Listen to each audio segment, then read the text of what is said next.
You can agree with me or you can argue with me that 2014 was the best year in K-pop, and I'm gonna tell you why. 2014 was a great year in K-pop, and 2014 was the year that I fell in love with K-pop. And why I consider it to be the best year is because to this very day, every time I look back and I look at a group or I look at an album or I listen to a song, it somehow always goes back to 2014. Now let's start with the groups that debuted in 2014. And to this very day, I still listen to a lot of these group songs, and I consider a lot of them classics. We got Acme Musician, we have GOT7, we have The Levelays, we have Mamamoo, we have Red Velvet, and of course Winner, just to name a few. I know there's several that debuted in 2014, but those are the groups that I currently always listen to and still listen to this very day. Always and still, I guess. Yeah, you guys know what I mean. Also, Cheetah, Crush, Haze, and Jiko all had their solo debuts in 2014. And 2014 was actually also the year of the reality show, or the survival show, right? We had Winner in 2013.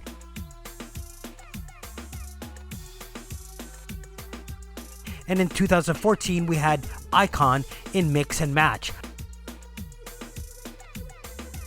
Also, we had No Mercy, that was the creation of Monsta X. And in subsequent years, you had Twice, Momoland, 17, Pentagon, IOI, and all these groups that were created on survival shows. You were emotionally invested in 2013 when they were picking Winner. Then you like Team B was, oh my god, like Team B, what's gonna happen to them? So then they follow it up with Mix and Match with IKON, and you're following through that process. And then No Mercy comes out, and you're also following through that process with Monsta X, and even in the Mix and Match, and then the one with Winner the previous years, there was also GOT7 in there, you know. So you actually develop a love and an understanding and a following for these idols, and what the trials and tribulations of their lives leading up to their debuts. And of course, in subsequent years, you would have, you know, Twice with 16, then finding Momoland, and 17, and then Pentagon, and you couldn't help but be personally invested again. You couldn't help but become emotionally invested in the lives of these idols, and that's how you become a fan. But aside from the survival shows, let's talk albums, because that's what you really hear about, like albums that still to this very day, it's on my playlist. Like, I cannot stop listening to these albums. All right, so let's start off with YG had a hell of a year that year. I mean, I don't even need to single out YG, because YG had a hell of a year that year. They had Epic High, had Shoebox, right, which featured Born Hater with B.I. and Bobby from IKON, and actually that was released, I think, before they became IKON, but B.I. and Bobby, because of Team B, they were on there. Taeyang with Rise, you know. It just classic album. You had EXO and Overdose. I think EXO actually had like 660,000 pre-orders, which is like the highest in all of Korea as far as a group. And then, of course, last but not least, you had what I consider the greatest K-pop album of all time, 2NE1's Crush, right? 2NE1's Crush became the first album by a Korean artist. I repeat, the first album by a Korean artist to chart within the top 100 on the Billboard 200, topping off at number 61. It also marked the first time that two Korean artists appeared on that chart, with Girls' Generation, Sunya Shide's Mr. Mister, which is another classic song that was released as a mini album in 2014. Of course, I Am the Best by 2NE1 became the first song by K-pop group to top the world digital sales. And actually, for a lot of people that don't know, that song was featured on the Microsoft Surface Pro 3's advertisement, which was basically comparing themselves to the iPad, which I thought was a brilliant move because nobody knew what the hell that song was saying. But when I watched it, I was like, oh crap, they're literally talking shit about the iPad, talking about I'm the best. Now when it comes to songs, there are a bazillion songs I feel that probably were released in 2014.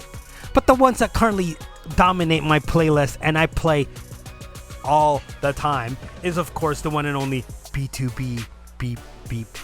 Then we had Winner's debut song, Empty, Gongwoe. We had, of course, as I mentioned before, Epic High's Born Hater.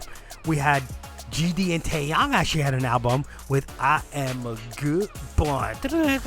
Then 21, Come Back Home. Well, actually, any song off that Crush album, I would put on my favorite songs of 2014. Of course, as I mentioned, you had Eyes, Nose, Lips by Taeyang. Noya Noon. You guys like my? I don't think you guys want to listen to my voice. Then you had Hi Suyeon, which was the Lee Hi and Suyeon from ACMO Musician. I'm Different, and I think Bobby started that video. That was a good poppy song, and that was like I really think 2014 was probably like the peak of YG's success. Then even Sistar, Touch My Body. Ooh. Then they have Orange Caramel. Ooh, Catalina. And of course you had today's top idol, BTS. Off their School Love Affair album, they had Boy in Love, which is a very, very popular video. 2014 was just a year where, like, when I look back now and I look back at how I got into K-pop or what kind of songs got me into K-pop, everything seems to go back to 2014. 2014 was that year. That's why I feel like 2014 is the best year, because it's my year. It's my year. Whenever I look back and I look back at a lot of groups and a lot of songs that actually started or molds me when it comes to my K-pop fandom, it all goes back to 2014. Was it an accident? Is it coincidence? I don't know. But if you look back and you look back at some of the greatest albums there is, some of the greatest songs that there are, and some of the greatest groups known to K-pop, personally coming from me, either they had the greatest albums or their best songs in 2014, or they debuted in 2014. So let me ask you guys this. Do you agree or disagree? If you disagree, let me know what year you feel is the best year in K-pop. Let me know what the year, because there isn't really a best or great year. It's all dependent on me, on you. The best year in K-pop is the best year for you. 2014 just happens to be the best year for me, and I feel like it's the best year ever. So, if you disagree, agree, comment down below, and I'll see you guys next time. I love you guys. Mag-ingat kayo and goodbye.